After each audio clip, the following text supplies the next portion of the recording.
प्रश्नों को हल किया जा रहा है और आप लोग इसको देखें और लाभ उठाएं।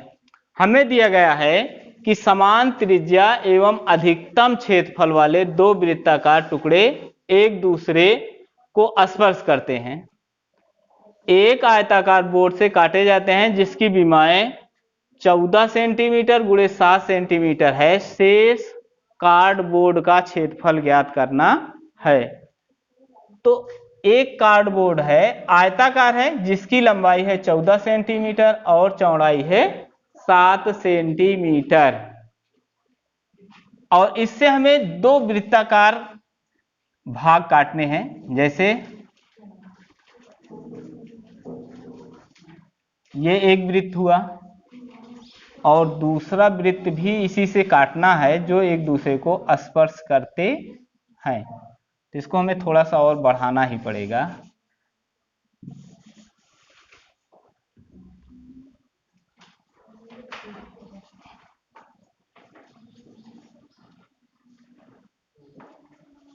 इस कार्डबोर्ड की लंबाई है 14 सेंटीमीटर।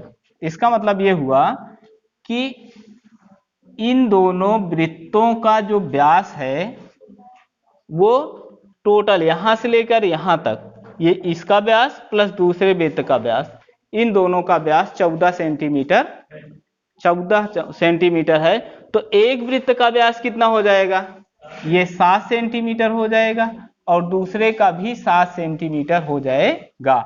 यानी यहां से यहां तक व्यास है, ये 7 सेंटीमीटर होगा, ये भी 7 सेंटीमीटर होगा।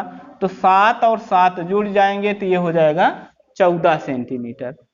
और वृत्त का ये भी व्यास है, ये भी व्यास 7 सेंटीमीटर के होंगे। इसका मतलब यह है कि अगर इसका व्यास 14 सेंटीमीटर है तो त्रिज्या कितनी होगी? तो वृत्त का व्यास, प्रत्येक दो वृत्त हैं तो प्रत्येक वृत्त समान है, इसलिए प्रत्येक वृत्त का व्यास हो जाएगा 7 सेंटीमीटर। यानी यहां से यहां तक व्यास है 7 सेंटीमीटर, तो उसकी त्रिज्या कितनी हो जाएगी? 7/2। इसलिए त्रिज्या बराबर होगी 7/2 सेंटीमीटर। हमसे ये कह रहा है कि अगर इस वृत्त को काट कर निकाल लिया जाए, इस वृत्त को काट कर निकाल लिया जाए, तो इसका जो शेष भाग बचता है उसका क्षेत्रफल क्या होगा, यही पूछा जा रहा है। शेष कार्डबोर्ड का क्षेत्रफल ज्ञात कीजिए। यानी शेष कार्डबोर्ड हमें ये मिल जाएगा, या ये इस भाग का हमें क्षेत्रफल पूछ रहा है, जो छायांकित भाग है इसका क्षेत्रफल पूछ रहा है।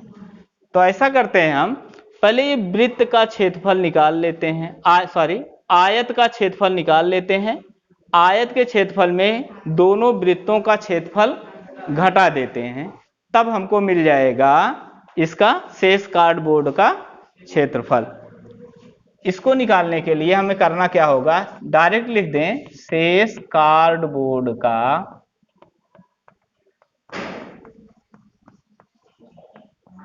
क्षेत्रफल बराबर होगा आयताकार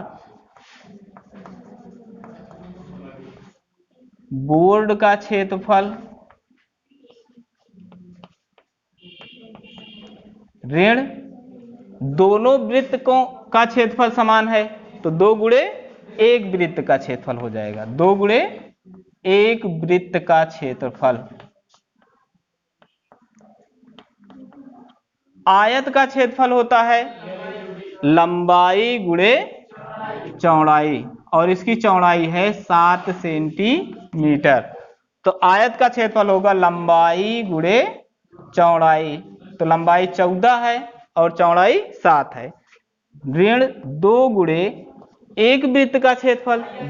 वृत्त का क्षेत्रफल होता है पाई r स्क्वायर, तो हो जाएगा 14 गुणे 7 ऋण 2 गुणे पाई का मान हमें यहां से रखना है 22/7। 22/7 गुणे r का मान है 7/2। ये r स्क्वायर है तो इसको हम लिखेंगे 7/2 गुणे 7/2। 2। ठीक, ये 2 से ये 2 कैंसिल हो जाएगा, 7 से 7 कैंसिल हो जाएगा, 2 से 22 में भाग दें तो हमें मिल जाएगा 11, और 14 सत्ते और 11 सत्ते 77। तो 8 में से 7 गए 1 और 9 में से 7 गए 2 सेंटीमीटर स्क्वायर, ये शेष भाग का क्षेत्रफल है। यानी हमें करना क्या था कि इस आयत के क्षेत्रफल में से ये दोनों वृत्ताकार भाग का क्षेत्रफल हमें घटा देना था। तो जो घटाएंगे तो ये छायांकित भाग हमें मिल जाएगा, और यही छायांकित भाग ही पूछ रहा है, यानी शेष कार्ड का क्षेत्रफल। तो यही हमारा आंसर हो जाएगा। ओके, निम्न समीकरण युग्म को रैखिक समीकरण युग्म में बदलकर हल कीजिए। हमें समीकरण दिया है 5/x-1 धन 1/y-2 बराबर 2। ये पहला समीकरण है।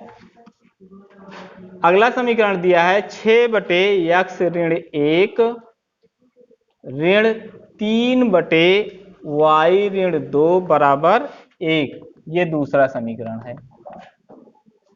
पहला काम हमें ये करना है कि ये जो समीकरण दिया है इसको रैखिक युग्म समीकरण में हमें चेंज करना है। रैखिक समीकरण का मतलब है ax plus by plus c बराबर 0, इस रूप में हमें लाना है इसको। तो ऐसा करते हैं, देखिए इसका हर x ऋण 1 है और इसका भी x ऋण 1 है, इसका भी हर y ऋण 2 है, इसका भी हर y ऋण 2 है, इसका गुणांक 1 है। यानी हमको क्या कॉमन चीज मिल रही है, 1/x ऋण 1 और 1/y ऋण 2। इसको हम कुछ मान लेते हैं। माना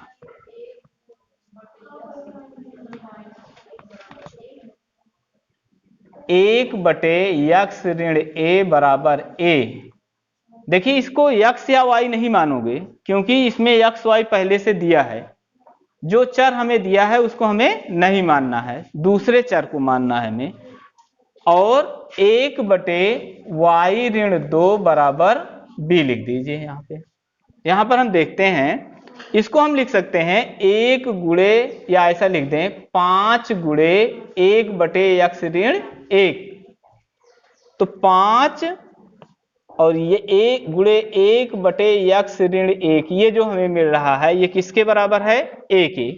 तो यहाँ पर हम इसके स्थान पर लिख सकते हैं 5a धन, उसके बाद धन है 1/y ऋण 2। 1/y ऋण 2 किसके बराबर है, b के बराबर है।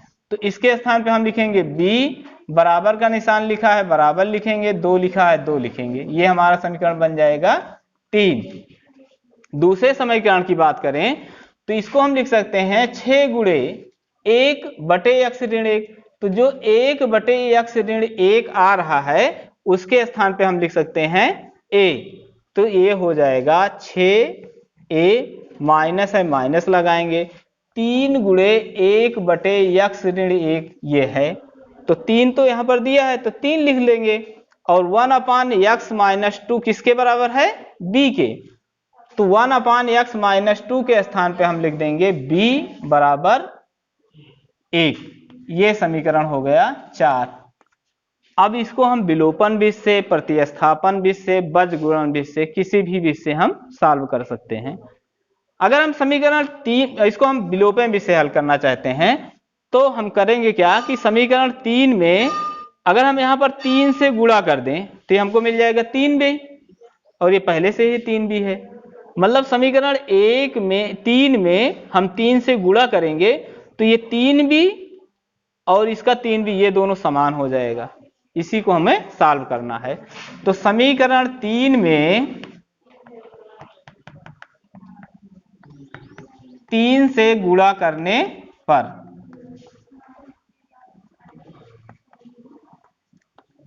अगर समीकरण 3 में 3 से गुणा करें तो ये 3 बचे 15a धन 3 से b में गुणा करें तो 3b बराबर 3 दूनी 6। समीकरण हो गया ये 5। और ये समीकरण 4 यहां लिख लेते हैं नीचे, 6a माइनस 3b इक्वल 1। समीकरण 4। अगर इसका पद समान है और चिन्ह विपरीत है तो इसको क्या किया जाता है, जोड़ा जाता है।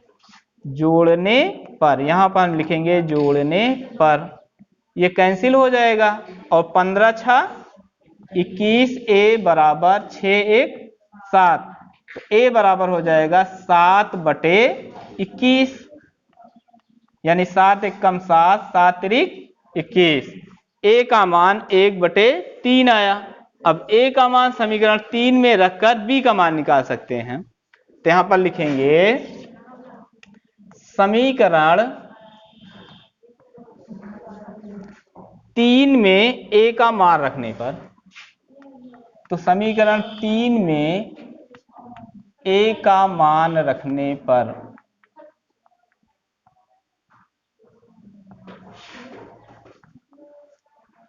तो समीकरण 3 ये है। समीकरण 3 में दिया है 5a, 5a दिया है यहां पर, और a का मान कितना आया है 1/3, तो हो जाएगा 5 गुणे 1/3, 5 गुणे 1/3। आगे जो भी है जैसा है वैसे लिख देंगे, plus b equal to, plus b equal to, ये हो जाएगा 5 एकम 5/3 धन b बराबर 2, तो b बराबर हो जाएगा 2, धन, इसके पहले धन का चिन्ह है, धन 5/3 उस साइड में जाएगा तो क्या हो जाएगा ऋण 5/3, और इसको सरल कर दें हम तो हो जाएगा 3 दूनी 6 ऋण 5/3, तो 6 में से 5 गए 1/3, हमें दो मान मिल गए, a का मान आया 1/3 और b का भी मान 1/3 आया। लेकिन इसमें हमको a और b का मान नहीं ज्ञात करना था, हमें ज्ञात करना है x और y का। तो ये जो हम माने हैं इसमें मान रखो a और b का, तो यहां पर लिखेंगे a व b का मान रखने पर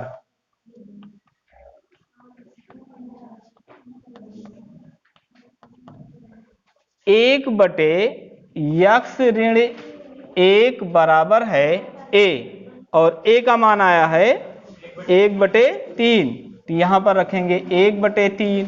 दूसरे में दिया है 1/y ऋण 2 बराबर b, और b का मान आया है 1/3, इसको बज गुणा करें तो हो जाएगा 3 1 कम 3 बराबर x ऋण 1 से जब 1 में गुणा करेंगे तो x ऋण 1 आ जाएगा, है ना।